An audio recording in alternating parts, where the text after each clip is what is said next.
بسم الله الرحمن الرحیم. ګرانو مسلمانانو ورونو او خویندو،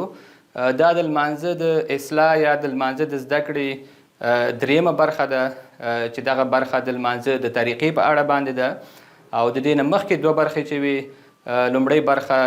په لمانځه کې د توجه په اړه وه چې څنګه یو کس کولی شي چې په کاملې توجه سره خپل لمونځ ترسره کړي، او دویمه برخه چې وه هغه د لمانځه د ترجمې په اړه وه. او دا چې د دریمه برخه ده، نو هیله د هغه ورونه او خویندې چې مخکینۍ برخې نه لیدلي هغه هم وګوري او همدغه برخه وګوري او د دې سلسلې نه خپل لمونځ اصلاح کړي او کوشش وکړي چې د نورو مسلمانانو ورونو او خویندو سره هم شریک کړي. د لمانځه دپاره ضرور دی چې یو سړی باید اودس ولري او بیا قبلې ته مخامخ ودرېږي او هغه نور شرایط دي، مطلب لباس پاکي، ځان پاکي، دغه ټول مسایل انشاءالله چې د ټولو به زده وي. خو راځو اوس د خپله د لمانځه طریقې ته. نو کله چې قبلې ته یو کس مخامخ درېږي نو تکبیر وایي چې الله اکبر. نو کله چې الله اکبر وایي نو د دې سره لاسونه پورته کوي. نو لاسونه چې کله پورته کوي، د هغې طریقه دا ده چې د لاسونو دا پنجې چې دا باید قبلې ته مخامخ وي او دا ګوتې یو څه اندازه خلاص وي، نه ډېرې خلاص وي او نه جفت بند وي، په دې شکل باندې نه وي، نه داسې باید نه ډېرې خلاص وي، لکه دغسې عادي شکل باندې په دغه حالت کې باید دا پنجې خلاص وي او لاسونه چې دي تر اوږو پورې او یا د غوږونو پورې جګېږي او تکبیر ویل کېږي. د هغې نه وروسته بیا لاسونه د نامه نه پورته یا په سینه باندې ښي لاس چې دی د چپ لاس د پاسه ایښودل کېږي یا ایښودل کېږي او یا دغه مړوند او یا دغه بند نیول کېږي لکه په دغه شکل باندې. نو په دغه طریقې باندې یو سړی لمانځه ته درېږي او کله چې لمانځه ته ودرېدلو تکبیر پسې ثنا وایي. او د ثنا چې دي بیا مختلف اقسام دي یا مختلف ارقامې دي، خو دلته موږ او تاسې هغه کوم په عام ډول باندې چې کومه ثنا وایو هغه دا ده چې سبحانك اللهم وبحمدك وتبارك اسمك وتعالى جدك ولا اله غيرك. او بیا په ثنا پسې وروسته چې دی اعوذ بالله وایو. نو وایو چې اعوذ بالله من الشیطان الرجیم. او بیا چې کله اعوذ بالله وویل شوه نو په هغې پسې سورت فاتحه ویل کېږي او سورت فاتحې پسې بیا وروسته آمین وایو. دلته د یوې خبرې یادونه کوو چې کله یو سړی لمانځه ته درېږي نو دی باید خپل لمانځه ته متوجه وي. مثلا داسې ماحول باید چې هلته د ده توجه بل طرف ته وانه وړي. لکه یو ځل رسول الله صلی الله علیه وسلم ته یو جاینماز داسې جاینماز ورته هواریږي چې په هغې کې ځینې نقاشیان وي. نو بیا رسول الله صلی الله علیه وسلم د هغې نه منع کوي چې په آینده کې ماته داسې جاینماز مه واروئ. او د هغې تر څنګ یو بل حدیث شریف دی، وایي کله چې ډوډۍ تیاره وي او هلته اقامه ویل کېږي د لمانځه دپاره، نو تاسې اول خپله ډوډۍ وخورئ. نو دا هم دې دپاره چې یو سړی باید د توجه چې دی د لمانځه نه ډوډۍ او یا بل څه ته وانه وړي. یعنې کله هم چې یو سړی لمونځ کوي باید په کامل توجه سره دی باید خپل لمانځه ته متوجه اوسي او خپل لمونځ وکړي. ځینې خلکو نه هم داسې مه اورېدلي دي چې تاسې په لمانځه کې مثلا داسې درېږئ چې خپلې پزې ته ګورئ، چې دا اول پښو ته ګورئ په رکوع کې، چې رکوع کې پښو ته په دې خاطر ګورئ چې دا اعصاب اول د پښو نه وځي، بیا په سجده کې پزې ته ګورئ. نو ټول دا مرګ سړي ته ور په یاد دي، خو ضرور نه ده، دا خبره صحیح نه ده. په لمانځه کې ته باید مرګ و د نورو شیانو ته دومره متوجه نه اوسئ، ته باید خپل لمانځه ته متوجه اوسئ چې ته اوس ژوندی او الله تعالی ته خپل عبادت کوې، نو ته باید د خپل لمانځه ته متوجه اوسئ، نه دا چې نورو شیانو کې ستا فکر مغشوش وي. نو لمانځه ته چې کله یو سړی درېږي هغه باید لکه قبلې ته مخامخ چې ودرېدلو نو دی باید په لمانځه کې ښي اړخ ته چپ اړخ ته پاسو لکه دا حرکات ونه کړي چې خوا دې خوا په لمانځه کې ګوري. دی باید لاندې خوا ته وګوري، خو دی باید خپل لمانځه ته متوجه وي، یعنې صرف نظر یې لاندې ځمکې ته وي. اکثره خلک یا علما وایي چې د سجدې ځي ته باید د ده نظر وي. نو د همغه د سجدې ځي ته دې ګوري، خو نور کوم الفاظ چې دی وي یا کوم لمونځ چې دی کوي نو دی باید د خپل لمانځه ته متوجه اوسي، نه دا چې دا فکر بل طرف ته وي. رسول الله صلی الله علیه وسلم به چې کله سورت فاتحه تلاوت کوله نو دا یو آیات به جدا جدا تلاوت کولو، یعنی داسې نه و چې د آیاتونه یو په بل کې مدغم شي، یا حروف به یې داسې نه تلفظ کول چې هغې کې دغه یا حرف پکې وخوړل شي یا یو حرف پکې ورک شي یا د هغې تلفظ پکې ورک شي. او بله دا چې کله به یې قرات کولو نو دا به یې په خوله باندې لکه د الفاظ به یې ویل، لکه په دې کې محادیث شته چې کوم اصحاب چې رسول الله صلی الله علیه وسلم پسې شاته ولاړو نو هغوی ویل چې په خفیه لمونځونو کې به هم د رسول الله صلی الله علیه وسلم لکه د الفاظ به تلاوت کول، لکه موږ به په دې پوهېدلو چې د رسول الله صلی الله علیه وسلم دا ژام او دا ګیره به دا به خوځېدل، لکه شاته کسانو ته به ښکاره کېده. نو په لمانځه کې اکثره خلک موږ ګورو چې هغوی لکه د لمونځ نه وي، لکه د الفاظ چې دی په خوله باندې نه وي، لکه په زړه کې تېروي. هغه خلک که چېرې تاسو وګورئ ډېر تیز تیز لمونځ کوي، یعنی که چېرې ته وګورئ په سکینډونو کې دا ښکته کېږي پورته کېږي یو رکعت پوره کوي، نو دوی په اصل کې دغه قرات صحیح نه کوي. که چېرې یو سړی په صحیح شکل باندې قرات وکړي نو دا رقم تیز لمونځ اصل اجرا کېږي نه، یا څوک یې کولی نه شي په هغې طریقې باندې.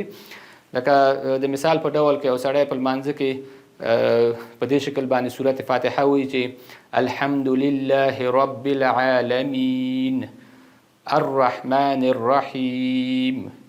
مالک یوم الدین، که چېرې په دغه شکل باندې وایي نو مشکله ده چې هغه عمره زر د ښکته پورته شي یا د خپل لمونځ خلاص کړي.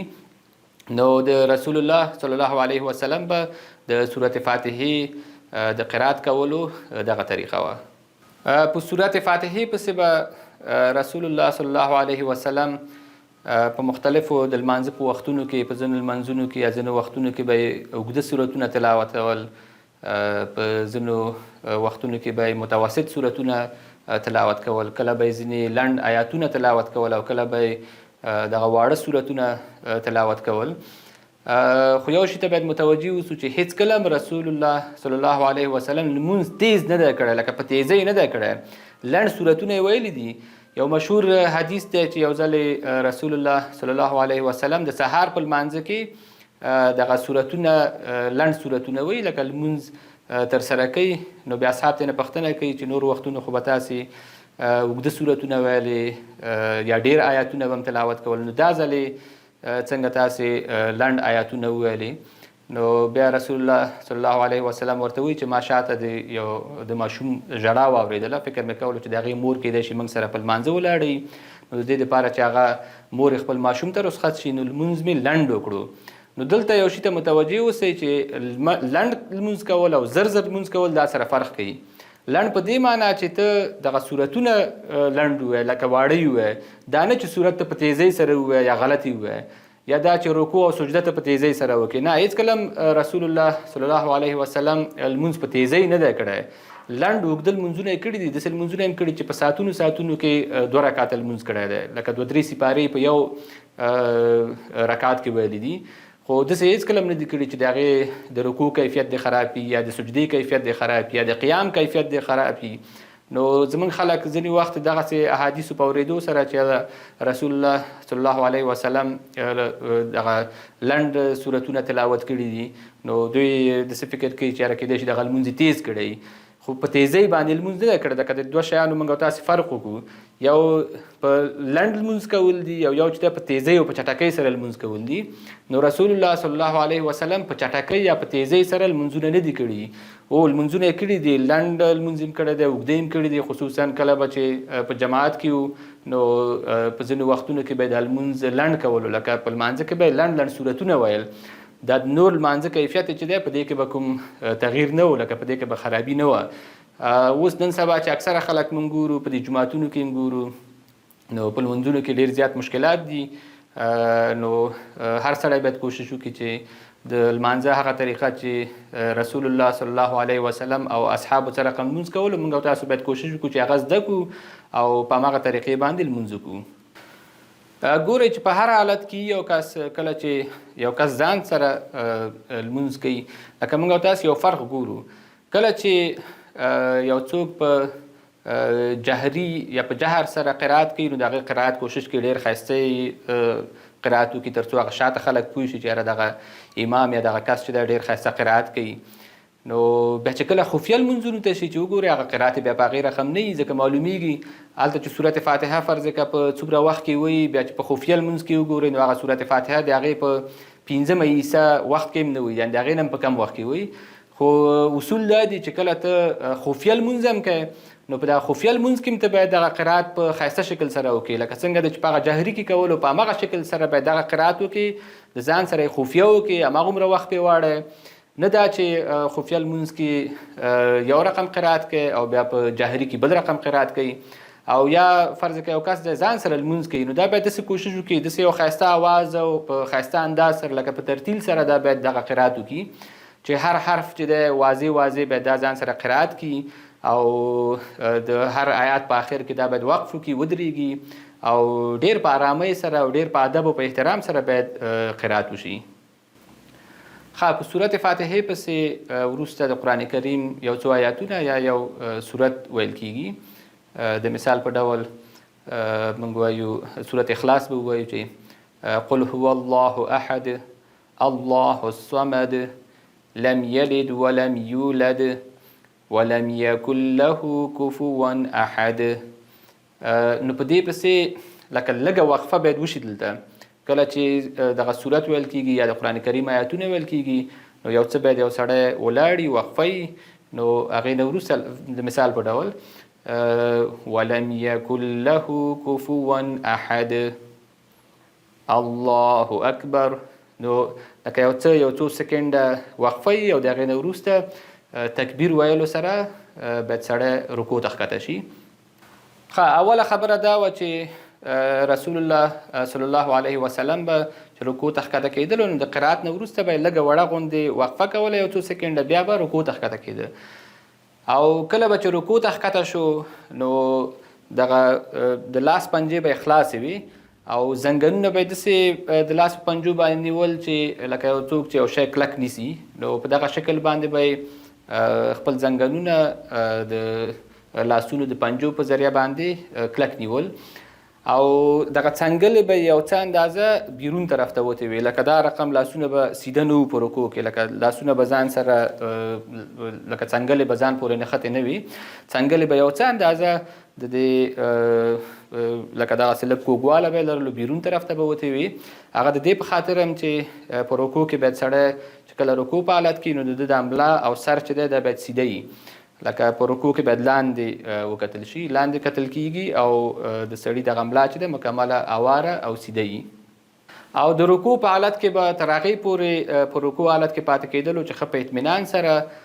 دغه د بدن ټول اعضا چې دي خپلو ځایونو ته ورشي، لکه کوم هډوکي چې قات شوي دي یا کوم بندونه چې قات شوي دي دا باید ټول خپلو ځایونو کې پاتې شي. نو په دغه حالت کې به دغه د رکوع په حالت کې به رسول الله صلی الله علیه وسلم پاتې کېده. او بل د رسول الله صلی الله علیه وسلم د رکوع کیفیت داسې و چې د املا به یو خو دا چې سیده به وه او بل د املا به داسې پراخه غځېدلې وه، لکه دا رقم د قوس په شکل به نه وه. که چیرې یو سړی په همدې شکل باندې لکه لاسونه یو څه دا څنګل بیرون طرف ته وباسي او کوشش وکړي چې ځان لږ ټیټ کړي او سر او ملا برابره کړي، نو د ملا چې ده هواره راځي لکه پلنه راځي، لکه ملا چې ده د قوس په شکل باید داسې قاطع نه وي. بل د رکوع په حالت کې به نه به سر ځوړند د ملا نه او نه به سر جیګو، یعنې د ملا په لیول باندې باید سر برابر وي، نه سر باید د ملا نه جیګي او نه باید لاندې ځوړند وي، په دې شکل باندې باید نه وي. او بل په رکوع کې به په استقامت سره او ډېر ټینګ به لکه داسې سس پس باید په رکوع کې سړی نه اوسي چې داسې مړه او سس پس ښکته شي او یو څو سکنډه د رکوع په حالت کې یو زر جیګ شي، دا نه، باید ښه داسې په استقامت باندې او پیسا په رکوع کې باید ښه کلک او په استقامت سره اوسي. ګورئ په لمانځه کې رکوع کول او سجده کول چې دي دا فرض دي، یعنی یو سړی باید رکوع او سجده وکړي، خو په اطمینان سره د رکوع او سجدې کول دا بیا فرض دي، یعنی که یو سړی رکوع کوي او په اطمینان سره یې نه کوي نو د ده دا رکوع نه کیږي. پیغمبر صلی الله علیه وسلم یو کس ګوري چې هغه لکه دا موږ او تاسې چې اکثره خلک په لمنځونو کې ګوري دا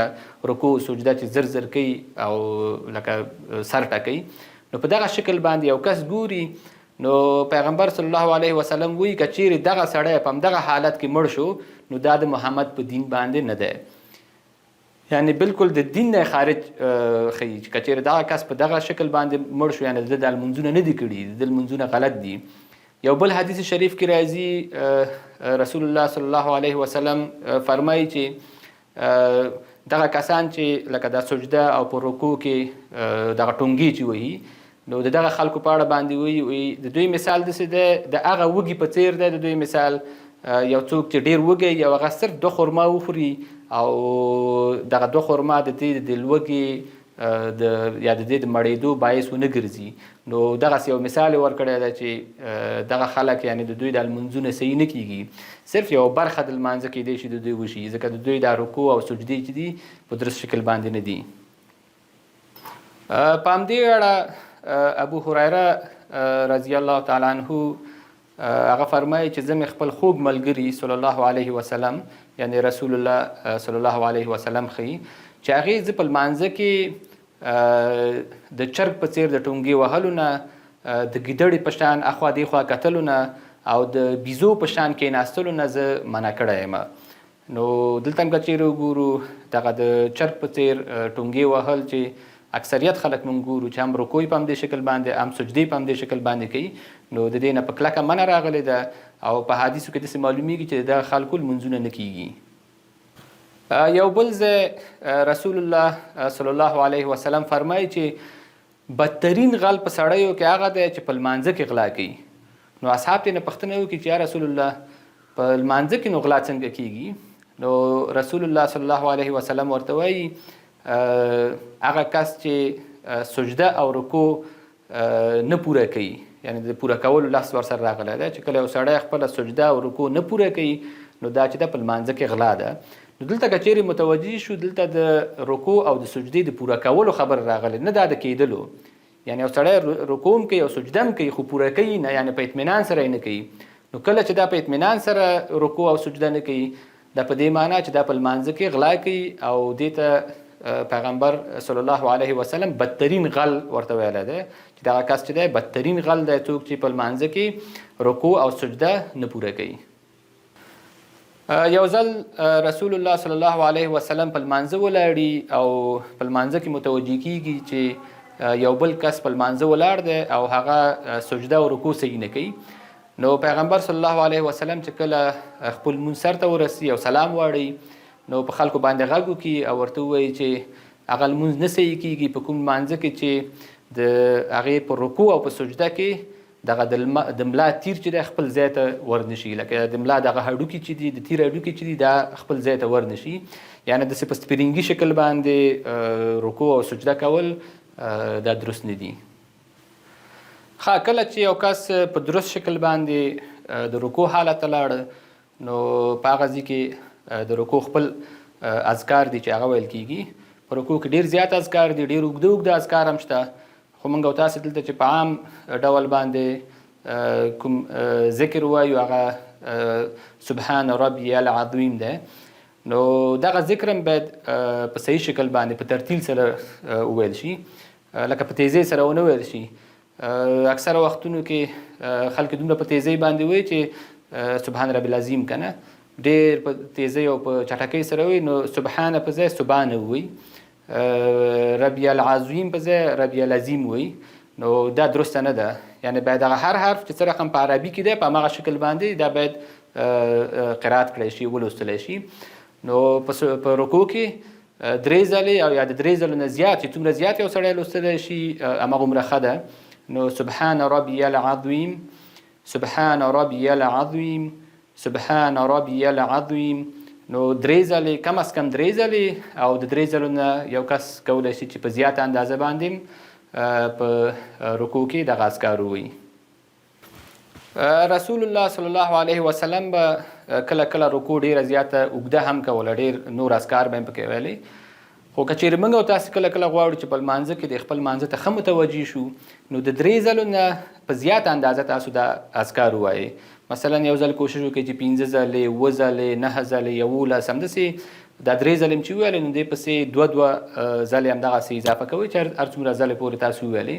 نو تاسو وګورئ چې کله تاسو دغه 3 ځلو باندې خو موږ او تاسې اموخته شوي یو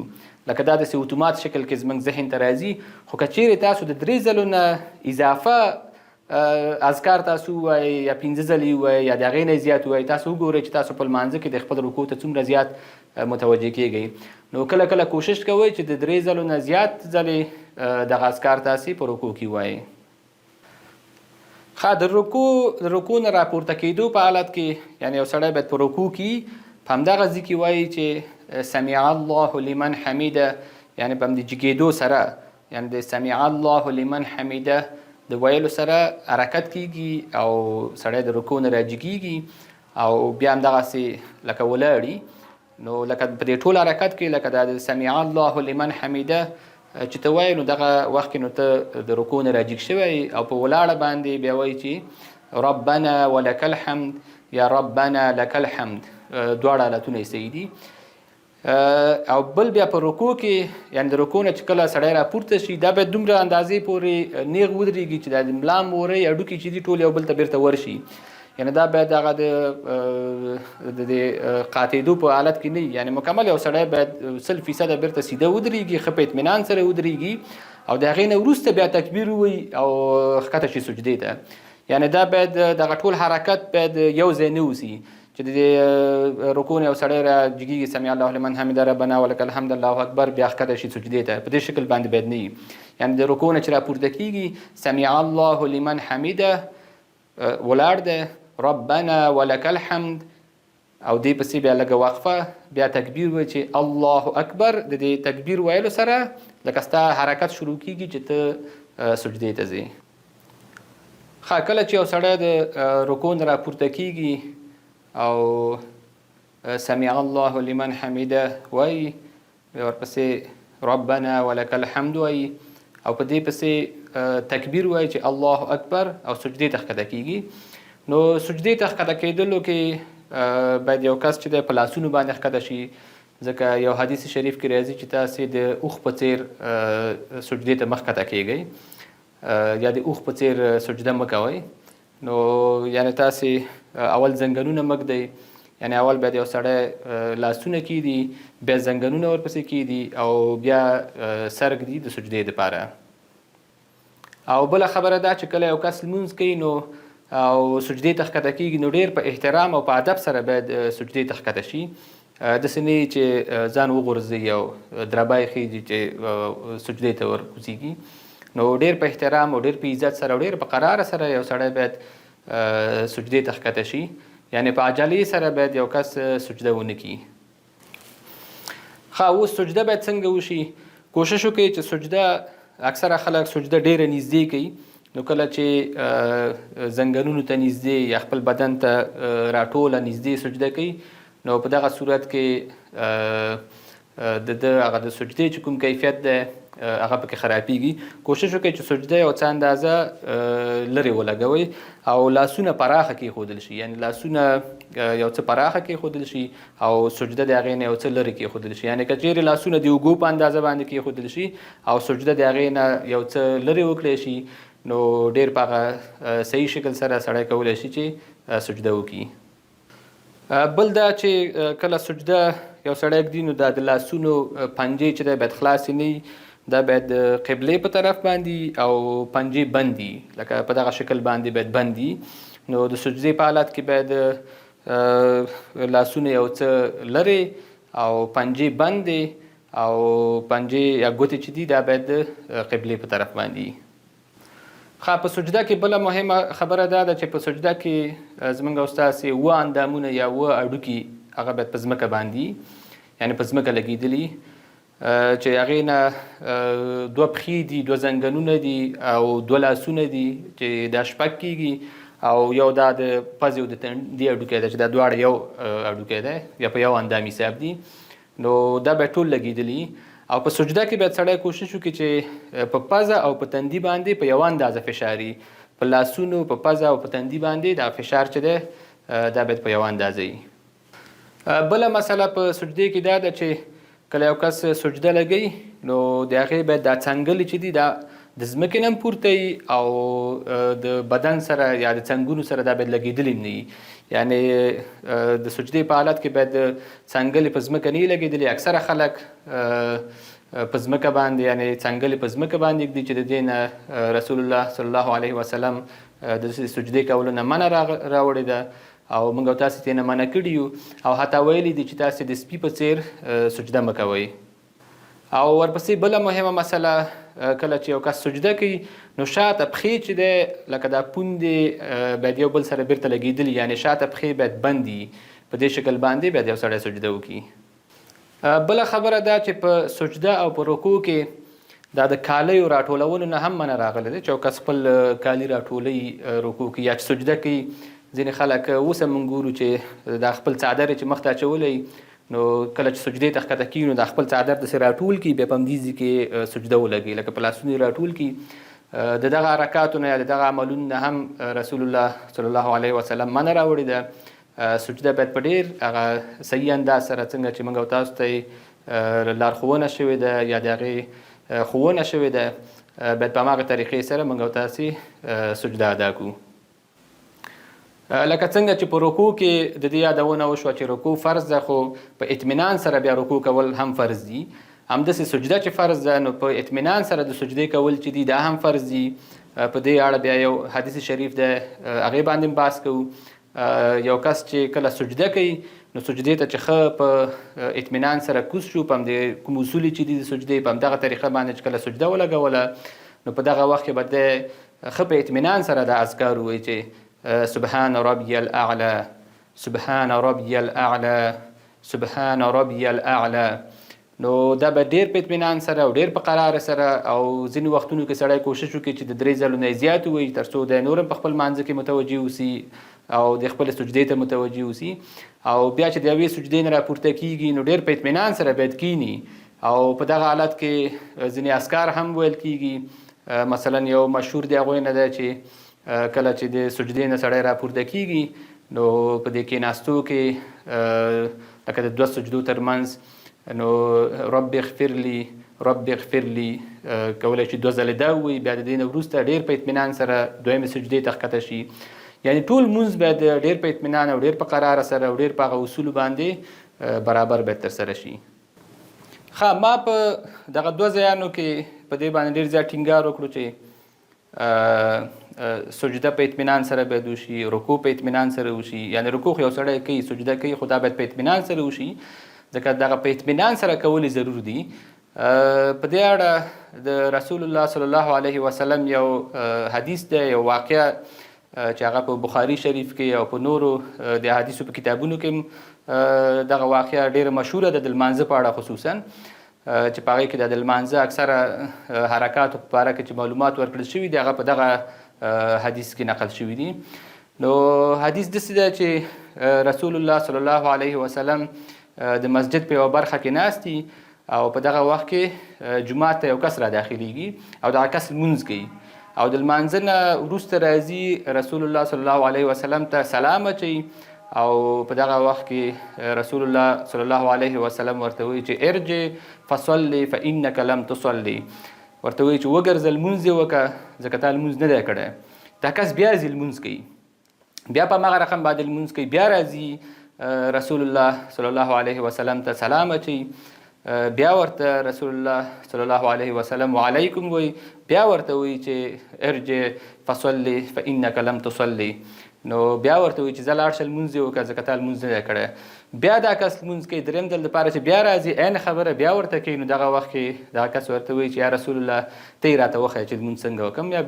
نو په دغه وخت کې بیا رسول الله صلی الله علیه وسلم دا د لمانځه طریقه ورته ښیي، ورته وایي چې کله ته لمانځه ته راوچتېږي نو ته باید په ښه شکل سره اودس وکړي. اودس چې وکړو قبلې ته به مخامخ ودرېږي، تکبیر به ووایه، بیا به د قرآن کریم یو څه برخه ووایه په دې لمانځه کې. نو په دغه ځای کې بیا ورته رکوع ښیي، د رکوع او د سجدې کیفیت ورته ښیي. نو په رکوع کې ورته وایي چې ته کله رکوع کوې نو تر هغې پورې به ته په رکوع کې تر هغې پورې لکه چې ستا دغه ټول اطمینان حاصل شي، دا رکوع به ته په اطمینان سره کوې. بیرته بیا ورته وایي چې ته د رکوع نه راجګېږي نو ته چې کله درېږي نو دا درېدل ستا دا باید په اطمینان سره وي، ته باید ښه استوار ودرېږي. د هغې نه وروسته بیا تکبیر ووایه، بیا به سجدې ته ځې او دا سجده ستا باید په اطمینان سره وي. نو دلته هر ځل د رکوع او د سجدې سره دلته د تطمئن لفظ ورسره راغلی چې تاسو باید دا لکه دې کس ته وایي چې ته باید دا په اطمینان سره وکړي یعنې که دې حدیث شریف ته یو سړی وګوري نو بیا په هغه وخت کې د خپل لمانځه ته ښه متوجه کیدی شي او کیدی شي لمونځونه د یو سړي ښه اصلاح شي. ځکه دغه کس چې لمونځ کوي ده ته لمونځ ښودل شوی، یعنې دا خو لمونځ کوي، راځي چې مسجد ته راننوځي، د پیغمبر صلی الله علیه وسلم زمانه ده، نو دا کس چې دی لمونځ کوي، نو لمونځ چې په کومه طریقه کوي همدغه طریقه باندې چې موږ او تاسې کوو خو دغسې لمونځ کوي، خو صرف مشکل یې په چی کې دی چې رکوع او سجده په دغه حرکاتو کې د مشکل دی، لکه یا اتمني سجده به یې زر زر کوله، رکوع نه زر جګېدلو بیرته ټیټېدلو. نو موږ چې اوس اکثره لمونځونه ګورو، دغه خپل لمونځونو ته ګورو، نو کیدای شي اکثره موږ او تاسې په دغه کټګوري کې راشو. نو ډېر زیات باید کوشش وکړو چې د خپل لمونځونه اصلاح کړو او دومره سخته نه ده. صرف زموږ مشکل دا ده چې موږ نور خلک چې په لمونځونو ګورو په هماغه طریقه باندې موږ هم لمونځ کوو. حال دا چې د اکثرو خلکو لمونځونه چې غلط وي نو موږ او تاسې هم هماغه غلطه لاره تعقیبوو. نو د دې دپاره چې زموږ او ستاسو لمونځونه اصلاح شي باید د لمانځه په اړه چې څومره احادیث دي هغه باید سړی مطالعه کړي وګوري، په لمانځه باندې چې څومره کتابونه لیکل شوي دي هغه وګوري او خپل لمونځونه هم اصلاح کړو او کوشش وکړو چې د نورو مسلمانانو ورونو خویندو چې د هغوی لمونځونه کوي او موږ او تاسې ګوري چې لمونځ غلط دی، نو کوشش وکړو چې په ډېره احسنه طریقه باندې هغوی ته دغه احادیث ورته ورسو او دغه حرکات ورته وښیو چې دغه حرکات باید په دغه شکل باندې وشي تر څو هم موږ او تاسو ته پکې ثواب ترلاسه شي او هم د هغوی لمونځونه اصلاح شي. کله چې یو کس دواړه سجدې وکړي نو دویم رکعت چې راجګېږي نو کولی شي چې په ځمکه باندې ځان سپورټ کړي، یعنې لاسونه په ځمکه باندې کیږدي او دویم رکعت ته راجګ شي. او دویم رکعت چې دی بیا د لومړي رکعت په څیر باندې بیا د سورت فاتحې نه شروع کیږي، ورپسې بل سورت یا یو څه آیاتونه لوستل کیږي، ورپسې بیا هماغسې رکوع ده او ورپسې سجده ده او دغه رکعت بیا چې کله پای ته ورسیږي نو بیا وار راځي د تشهد ته. نو تشهد ته د کېناستلو کیفیت په دې رقم ده چې کله یو سړی کینی نو په چپه پښه باندې کینی او ښي پښه چې ده دا درئ او د ښي پښې پنجې چې دي دا ګوتې باید د قبلې طرف ته وي، په دې شکل باندې باید ودرېږي او لاسونه چې دي په ورانو باندې ایښودل کېږي او یا په زنګنو باندې، په دواړو کې مشکل نشته، په ورانو باندې او یا په زنګنو باندې، خو د لاسونو پنجې او څه اندازه خلاصي، نه داسې ډېرې پراخې خلاصي او نه بندي، دا باید په دغسې عادي حالت کې یا لاسونه په ورانو ایښي او یا په زنګنو باندې. رسول الله صلی الله علیه وسلم به اصحابو ته تشهد داسې ښودلو لکه څه رقم به چې د قرآن کریم آیاتونه ورته ښودل یا د قرآن کریم کوم صورتونه به چې ورته ښودل، په دغه شکل باندې یعنې په تشهد په ښودلو باندې ډېر زیات ورته ټینګار کړی دی. نو بیا تشهد ویل کیږي التحیات لله والصلوات والطیبات، نو دا ویل کیږي، په دې پسې بیا درود شریف ویل کیږي، یعنې دا چې آخر ته ورسیږي بیا درود شریف دی چې اللهم صل علی محمد وعلى آل محمد، همداسې تر آخره پورې، او بیا په هغې پسې دعا ویل کیږي چې موږ او تاسې هغه مشهوره دعا چې موږ او تاسې په لمانځه کې زیاته وایو، کنې ډېرې زیاتې دعاګانې نورې هم شته چې یو سړی کولی شي چې په لمانځه کې ووایي د سلام اړولو نه مخکې. نو موږ او تاسې چې کومه دعا دلته ډېره مشهوره ده او خلک یې وایي، هغه د قرآن کریم یو آیات دی چې اللهم ربنا آتنا في الدنيا حسنة وفي الآخرة حسنة وقنا عذاب النار. نو موږ او تاسې چې کله دغه دعا ووایو نو په دې پسې سلام اړول کیږي، اول ښي طرف ته السلام علیکم ورحمت الله او بیا چپ طرف ته السلام علیکم ورحمت الله. دغه دومره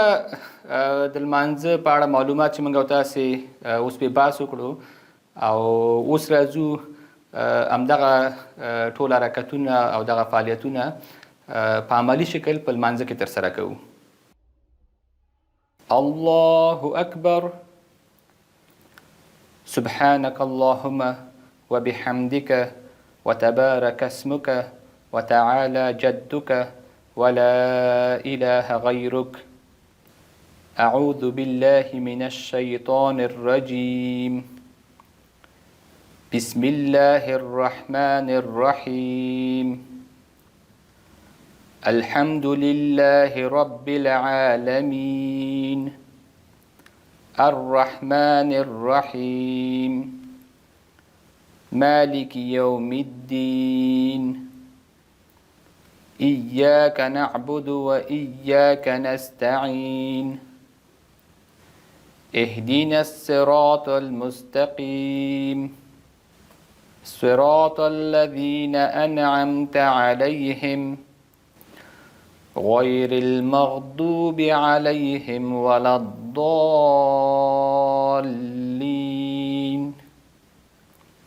آمين. قل هو الله أحد الله الصمد لم يلد ولم يولد ولم يكن له كفوا أحد. الله أكبر. سبحان ربي العظيم سبحان ربي العظيم سبحان ربي العظيم. سمع الله لمن حمده ربنا ولك الحمد. الله أكبر. سبحان ربي الأعلى سبحان ربي الأعلى سبحان ربي الأعلى. الله أكبر. رب اغفر لي رب اغفر لي. الله أكبر. سبحان ربي الأعلى سبحان ربي الأعلى سبحان ربي الأعلى. الله أكبر.